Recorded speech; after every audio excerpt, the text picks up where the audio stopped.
Magandang umaga sa inyong lahat.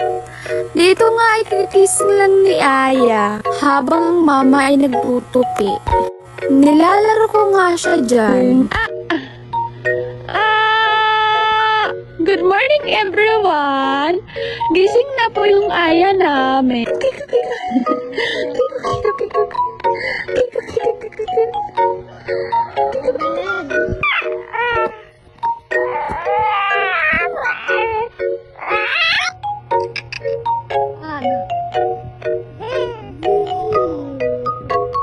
Lumabas na kami para bantayan muna si Aya ng kanyang lola at lolo. Fast forward nga ay pinaliguan ko na siya. Pagkatapos naman ay pinalitan ko na siya ng kanyang damit. Tignan nyo naman, umiiyak pa yung bata. Pagkalabas nga namin ay saktong kumakain si nanay at tatay. Nandito nga pala yung kapatid ko at yung anak niya na pamangkin ko.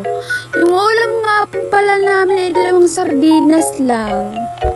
Dito nga ay may kinakalikot si Aya. Nilagay ko nga siya sa kanyang duyan para matulog na.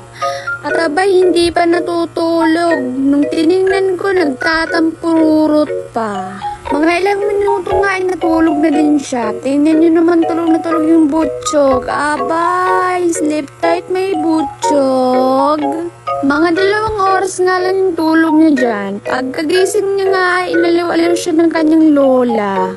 Kinuha ko na din pala yung stroller niya kasi mag-stroller kami dito sa paligid.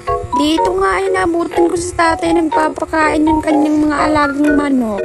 Inagawan nga ako sa pagtutulak ng stroller ni Baby Aya. Gusto niya nga daw siya yung magtutulak. Kaya ayan pinagbigyan. Gusto niya nga daw makapagmasid-masid sa paligid kasama yung apo niya. Abay, saan na kayo papunta? Papunta na ba kayo sa Mount Taal? Diyan nga, inaaliw siya ng isang pamangkin. Tingnan nyo naman na parang marunong siya magsalita. Inaaliw-aliw nga siya dyan. Dito nga ay pumasok kami sa loob para makapagpalit na siya ng kanyang damit.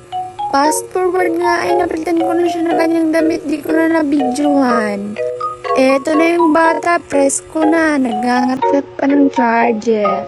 Dito na nga po nagtatapos yung video. Salamat sa panonood.